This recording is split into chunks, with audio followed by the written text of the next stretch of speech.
Ny horonan-tsarin'ny Papa na ny vidéo du Papa izay mampely ny fangataham-bavaka isam-bolana ampanaoviny ray masina ho an'ity volana aprily ity dia natokana indrindra ho an'ireo mpiasa ny fahasalamana mikarakara ny marary sy ny zokiolona.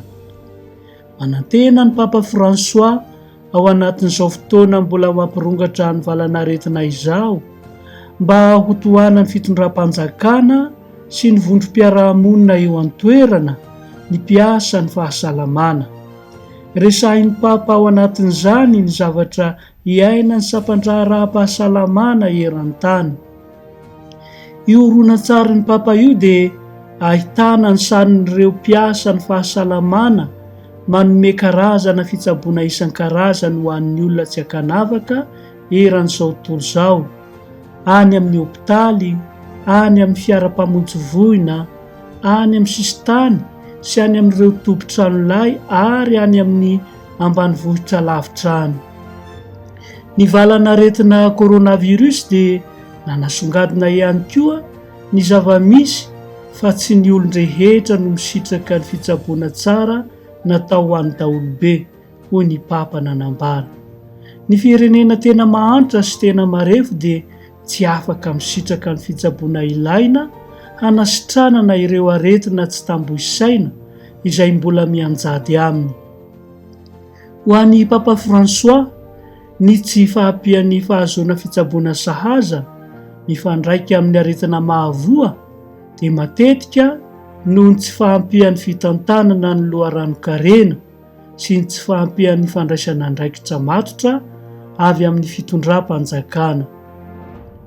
Manoloana izany indrindra no anaovan'ny ray masina antsoavo amin'ny fitondram-panjakana sy ny vondrom-piarahamonina isan-tokony. Ho indrindra izy amin'izany dia hangataka amin'ny fitondram-panjakana amin'ny firenena rehetra maneran-tany aho mba tsy hanadino fa ny fitsaboana tsara sy mahomby azony rehetra idirana no lahara-pahameana. Raha mbola tsy nisy izany hatreto ihany izy dia vokatry ny tsy fahampian'ny fitantanana ny loharano-karena sy ny tsy fisian'ny finiavana politika matotra.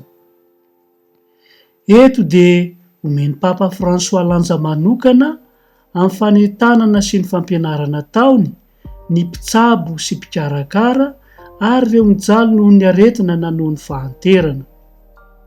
Ny fitsaboana dia fotoana iray ahafahan'ny mpikarakara sy ny marary mifandray. Tena manan-danja tokoa amin'ny fikarakarana ny marary sy ny zokiolona ny fifandraisana aminy. Miorina amin'ny fanajana sy ny fampitokisana izany.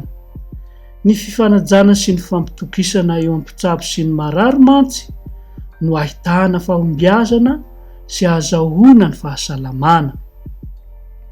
Ny fangataham-bavaka amin'ity volana ity ary dia natokana ho an'ireo mpiasa ny fahasalamana mikarakara ny tsy salama sy ireo zokiolona, ireo marefo.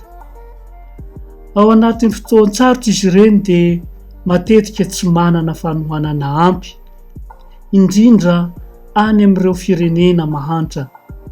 Ny fisian'ny valanaretina dia tomana mafy fa tena ilaina amin'ny fiarahamonina ny endrim-pitsaboana mahomby sy ny mpiasa ny fahasalamana manao ny asany ampitiavana sy fahafoizan-tena.